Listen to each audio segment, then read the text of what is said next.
Welcome to the Star Chamber.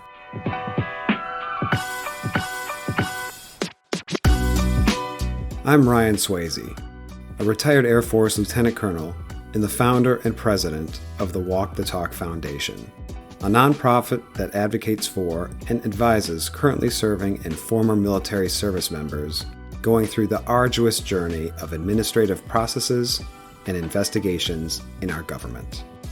And I am Francesca Graham, a retired Army Lieutenant Colonel and the Chief Operating Officer and Chief Advisor for the Walk the Talk Foundation. For all our returning guests, welcome back. And for our new listeners, thank you for tuning in. Before we begin this week's topic, please do not forget to hit that subscribe button, check out our Walk the Talk Foundation website, and hit that donate button if you think we're doing a good job. Also, check out our newsletter, the DoD Times Redacted, on all the socials, including LinkedIn, X, Instagram, and Facebook. Links in the description. All right, Star Chamber listeners, let's get started. All right, Ryan, I'm ready for another great episode of the Star Chamber. Oh, me too. Dun, dun, dun. It's going to be amazing. So it really is. It is. So the topic of today's conversation is this little phrase that I think I had come up with last year at one point in a voice memo that I had sent to you about this phenomenon that we titled the not me phenomenon. And I remember that the voice memo that I sent to you was in response to work that you were doing with the Austin Valley case. And so can you just kind of cover that case a little bit for our listeners? Yeah, so the Austin Valley incident, was from the U.S. Army. It was covered in the New York Times magazine this past summer, so summer of 2024-ish, by renowned author Janet Reitman. It walks us through the story of Austin Valley, who had enlisted in the Army, was a very well-respected and well-performing soldier, but had some psychological problems after he enlisted. And unfortunately, in the end, he ends up committing suicide. But the story recounts the events leading up to that unfortunate end, and really how Austin, at every turn, basically was told to be a team player. They treated him and with his emotional, psychological troubles more of a liability than someone who needed help. And you saw that in both the medical side of the house as well as the administrative side of the house. And towards the end of his life, unfortunately, when he was identified and the Army essentially finally admitted that he had some significant issues that needed to be dealt with, he was sent off to Fort Riley, Kansas, left to his own devices, and ended up killing himself. But the story hits more on how the Army could have, in so many regards, done better by him and eventually and really saved his life.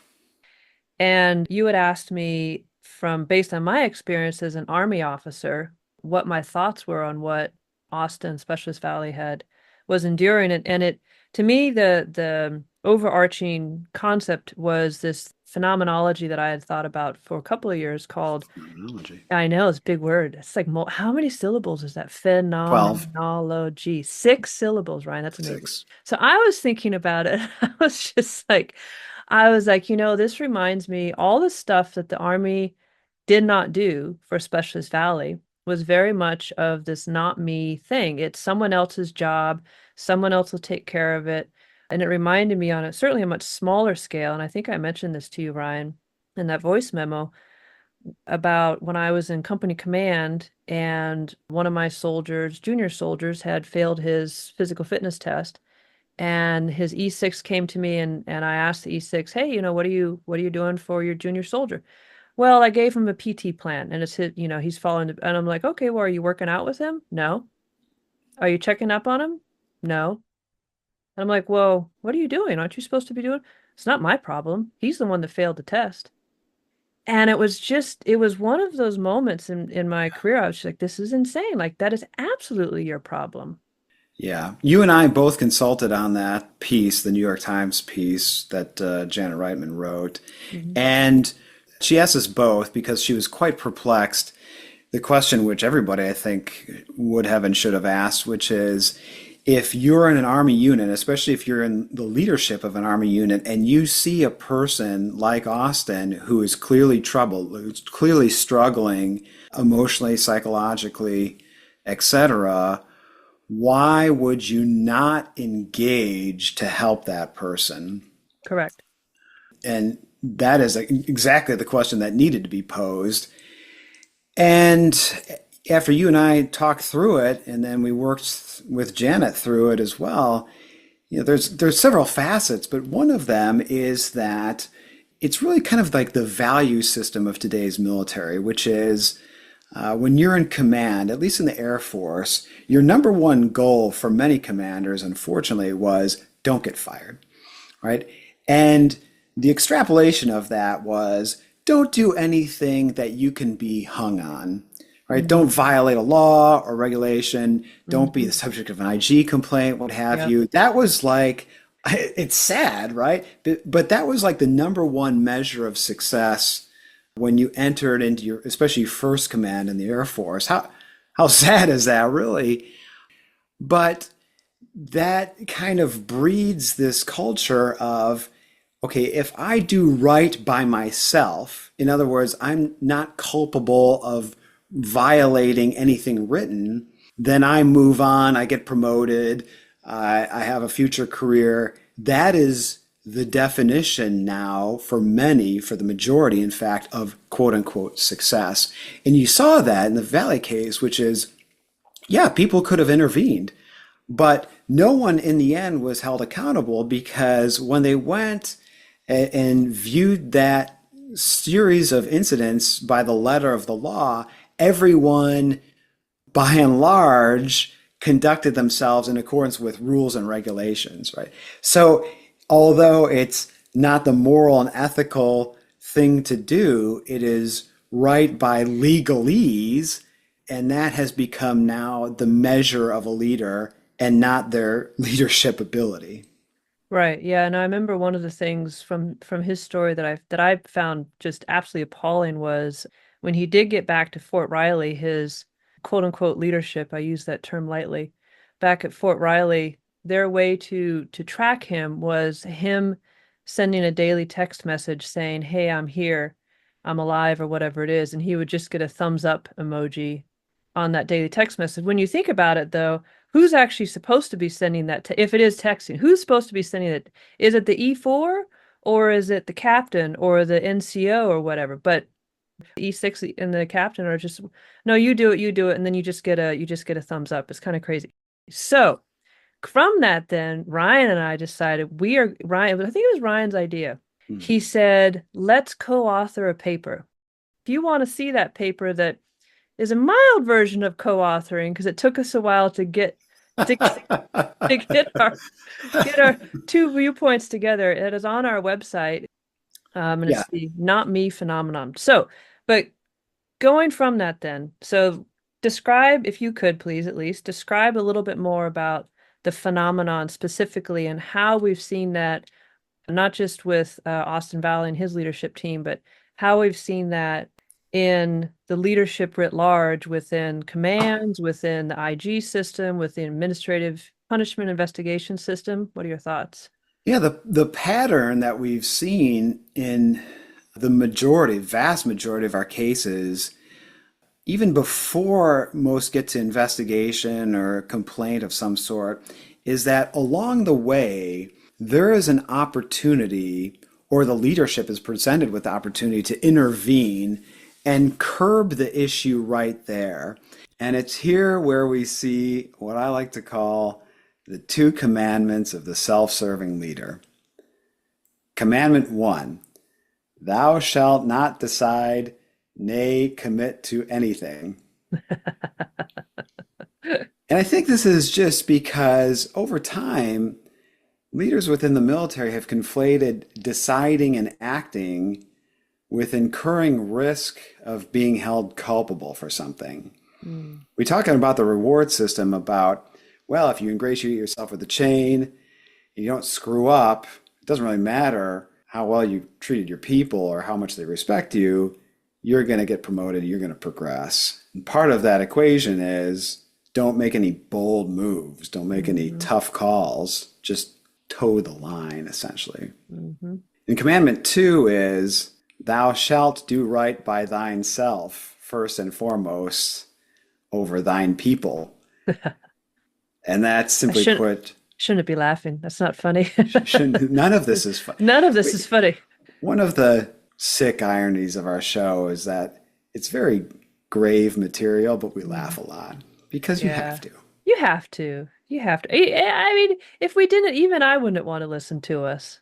Yeah, yeah. There's enough bad news, right? There's enough Right. divisiveness in the world. There's a little levity. Look at all these people getting screwed. Yeah, you know. We can laugh because we were in that boat, right? Yep, exactly. And now here we are. Life is good and we're laughing, Exactly. pretty much. Sort of. Now, where the hell was I? Right, commandment two. Thou shalt do right by thine self, and not over these appointed over thee. Something that I didn't take Latin. The point is, it's CYA. If Hmm. you're ever faced with a mutually exclusive decision of doing right by yourself slash career, doing right by your people, those in your stead, under your command, you always opt for the former because that, again, is the career progressive move. Well, and one of the things with that too is if you don't opt for the former, your staff will be upset because they'll think that they're going to get hurt. Mmm, collateral damage. Exactly. And we'll actually Mmm. we'll talk to that on a future episode titled The Praetorian Guard. Love it. So good.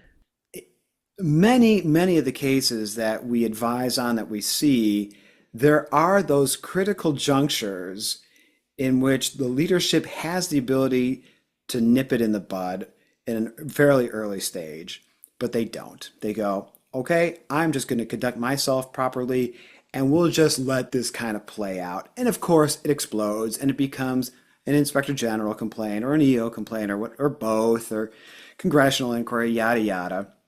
And that is indicative of this not me movement, for lack of a better term, hashtag not me, patent pending, is it's just reflective of the value system, which is okay, just don't do anything wrong, leadership of the military.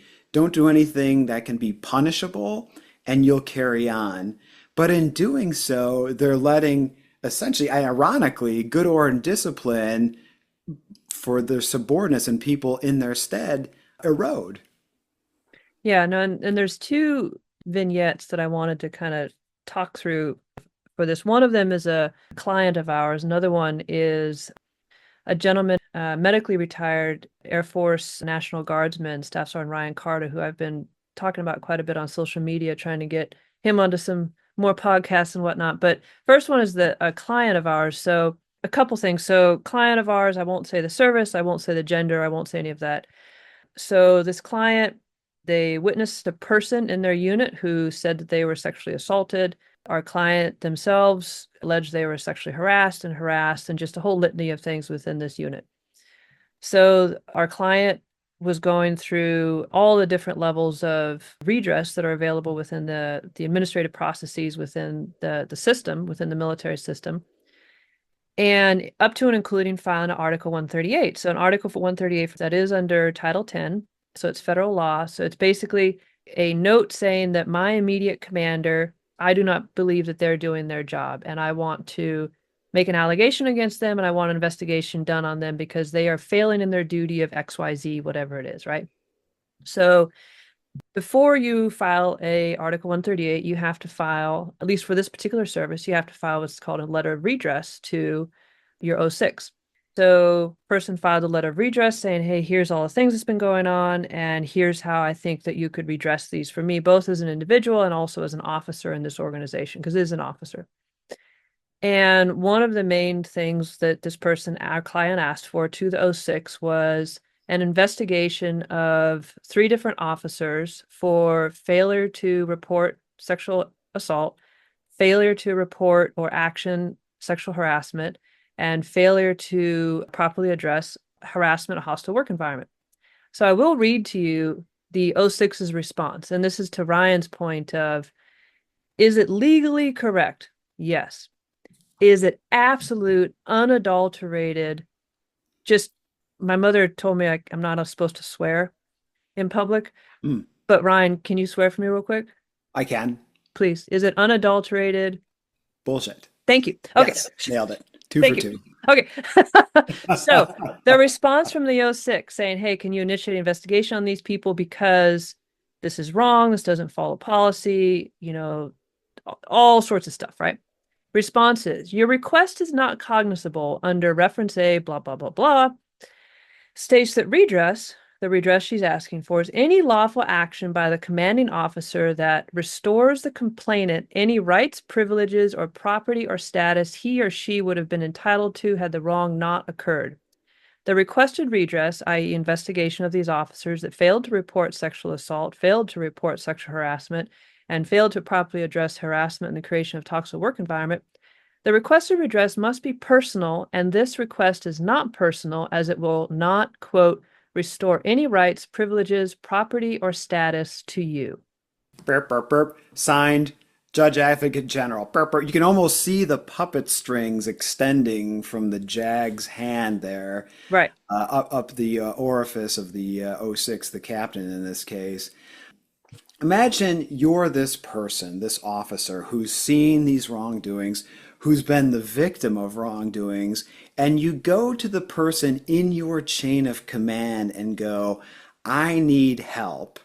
And you get this legal jargon bullshit, non-committal, nonsensical, superfluous answer from them.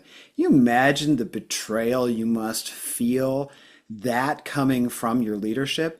But that's the not me movement, right? That is that O6, that captain in this service, captain being like colonel equivalent captain in this service, so maybe it narrows it down a little bit, going, yeah, whatever, I'm doing right by myself. The hell with you, right? That's it in a nutshell, yeah? Right. Yeah, absolutely. I mean, it's just the betrayal. I mean, just such a deep sense of betrayal. I remember when I was going through some of my nonsense, reprisal and retaliation and whatnot, and I would get responses back like this. Nothing is for as serious of an issue as this, it's sexual assault. And my leadership were being somewhat unicky about it. And I remember, and this might sound silly, but in the Army, a lot of our command and staff, so the meetings when we get all the commanders around and staff and whatnot, obviously command and staff, and we sit there for an hour and a half or however long with slides, and it's just miserable. And you're looking at data, it's just miserable, it's awful. Anyways, there were so many Friday afternoons that command and staff had to get moved to because whatever the regularly scheduled programming time of the week was screwed up because of whatever, right? And I just remember when the last meeting with General Potter, when she's like, well, if you had asked the right people, you maybe would have gotten the help you needed. And I was just like, how many command and staffs have I sat in over the last 20 years when I have some O6 or general officer, whoever, berating everyone on Friday evening at 6 o'clock in the evening? You need to take care of your people. You need, and you're just like, and then and you're just like, what? Okay, so the other vignette, Staff Sergeant Ryan Carter. Hmm. So he walked into Walter Reed, 2018, I believe, walked into Walter Reed for what was supposed to be a quote unquote routine back surgery, spinal surgery. Nothing sounds routine about a spinal surgery, but that's how the doctors had sold it to him. They've done it a bunch of times, all this stuff, right?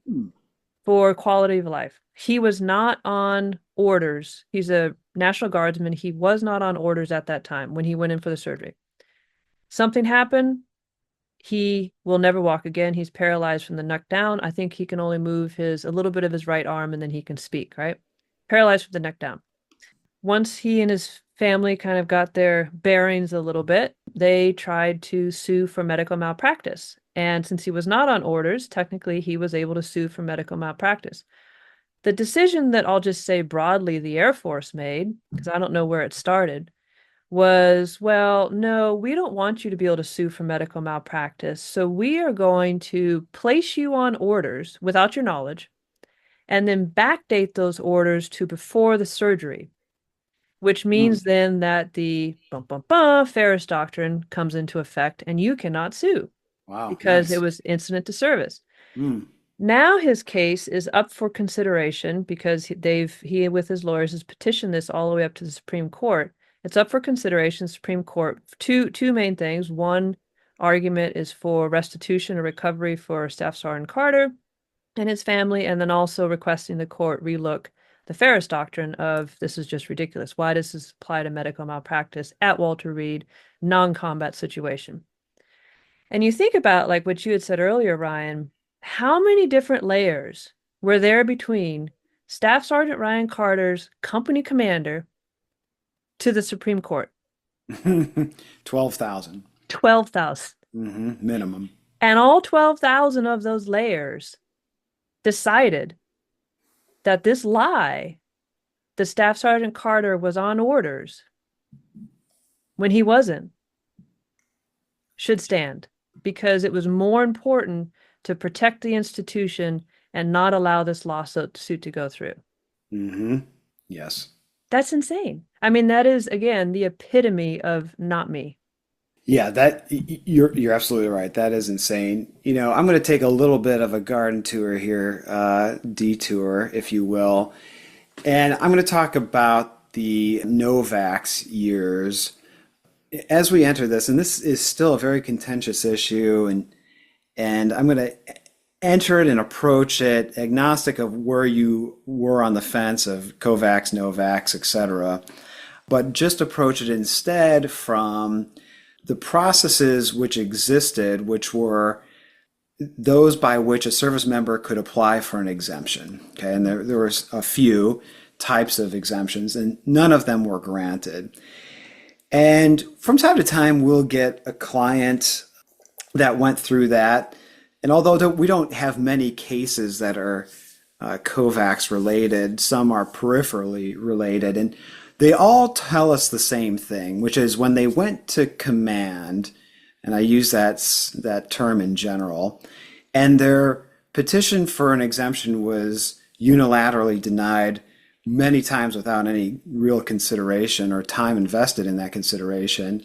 The command's response was always, legal has cleared this, Oh quote, yeah. end quote. Yep. Legal has cleared this. Yep. And the more we're in this business, Cheska, the more you and I see this now becoming an infamous quote from those in command, which really leads me to believe that it's not commanders anymore running the military, it's the legal apparatus. Mhm. Because when there's anything of any kind of contention or anything which a commander senses like, ooh, they're going to get me for this. Oh, I don't want to get fired. Remember that measure of success we talked about earlier.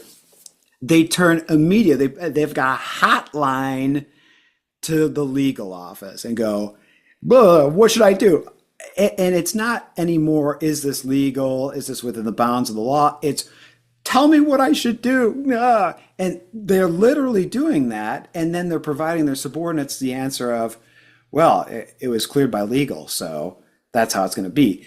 Which by extension means that lawyers are now, by and large, running the military because leaders go, hashtag, not me. So last question. This not me phenomenon or phenomenology, Mm-hmm. Totally a word. totally a word. I don't even know. Is it a word? Oh, absolutely it is. Oh, it is now. I said it. Damn right. Darn right. Sorry, Mom. So is that something we only see in the military, or do we see that in Congress, the American people, the press?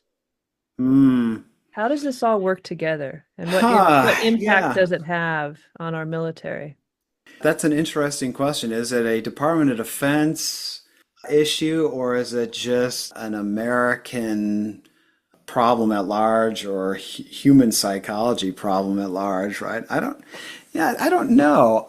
Yeah, I was watching the fouled anchor testimonies in the summer, and Admiral Fagan was getting grilled about what they assess to be the Coast Guard's lack of transparency.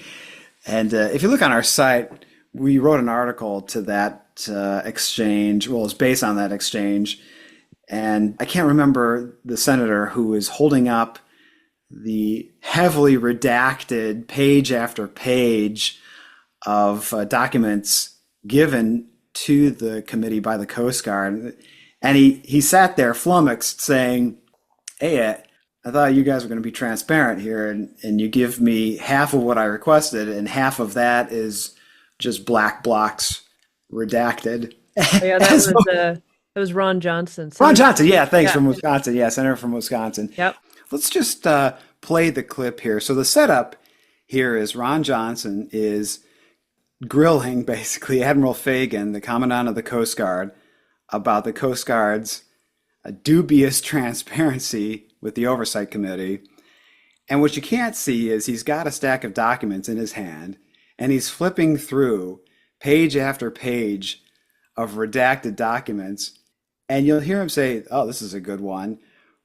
What you don't see is he's holding up a document where the entire page is just one big black block. So listen to this clip and wait till the end because he's got one of the most quotable quotes in recent memory. Here he is, Ron Johnson.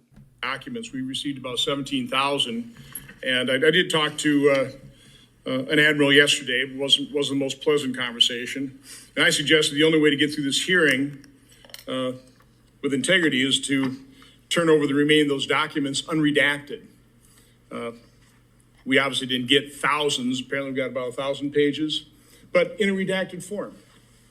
This is what we get. There's a good one. This is not full transparency. And I've been doing investigations now for a number of years. This isn't why I came to the Senate, but I got put into this role.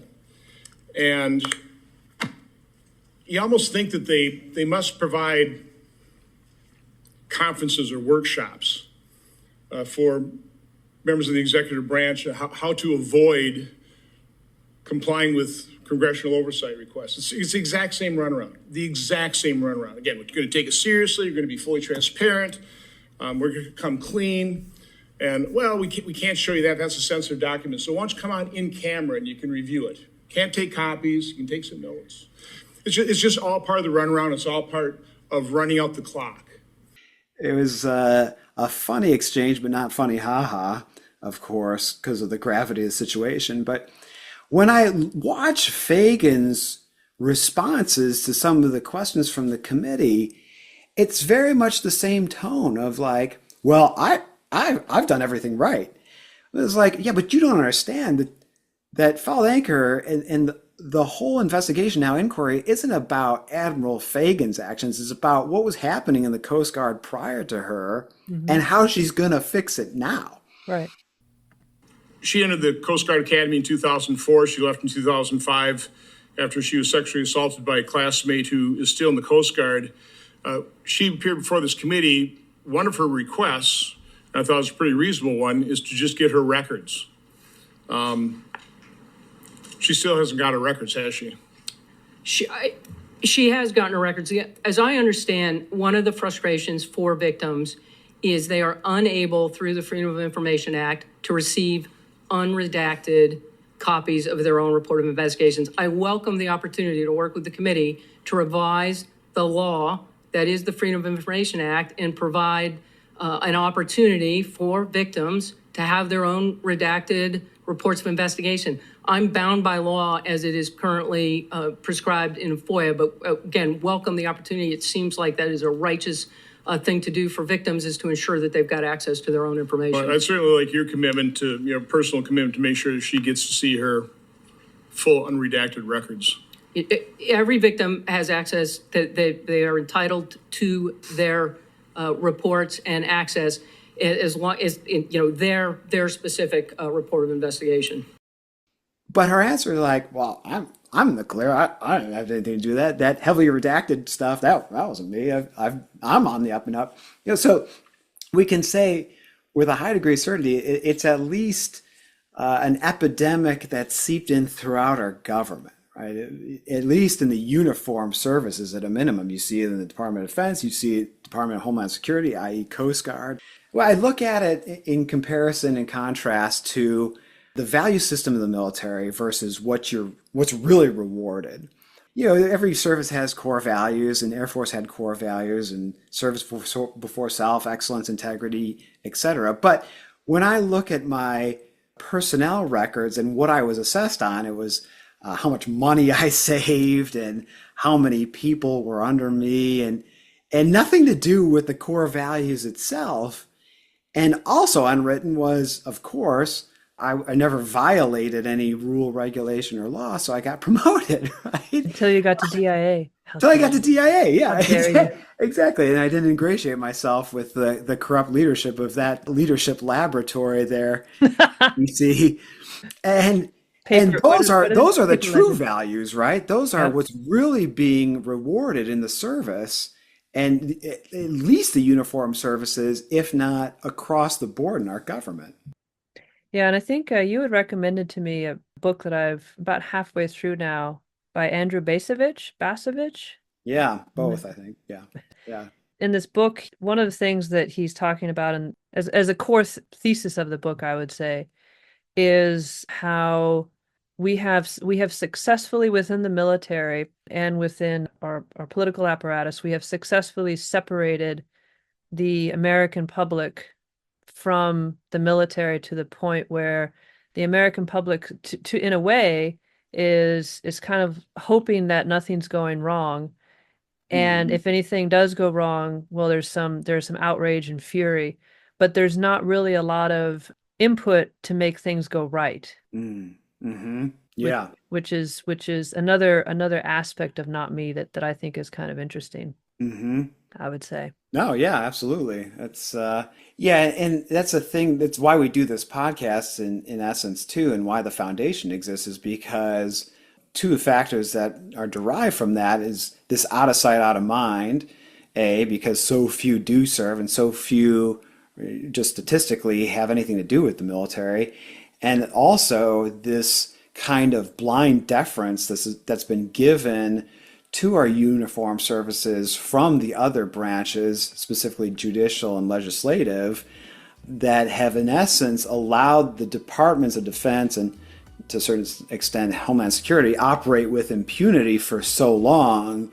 We now find ourselves in this position where we're crying afoul, and it either falls on deaf ears and or is not believed. So we're very much swimming upstream in many regards in these endeavors. Yep, no, absolutely agree. Well, it's been a great episode. It has. There's been way too much swearing, though. We apologize to Francesca's mom if she's listening out there. Of course she's listening. Of course my mom's listening. Of course she's listening. I'm my mom. She had to mute you when you were cussing, but... Oh. Sorry, Mom. Me cuss. I don't swear. So anyway, so it's been a great episode. Appreciate everyone for listening in and tuning in. And yeah, we'll see you in a couple weeks. All right. See ya. Well, that's it for this week's topic. We really appreciate you tuning in. Don't forget to hit that subscribe button if you haven't already, and check out our foundation website at walkthetalkfoundation.org. And feel free to reach out and give us feedback. You can get a hold of us via Facebook, X, Instagram, LinkedIn, and our foundation's website. Details in the description section. Thanks for tuning in, and see you next episode.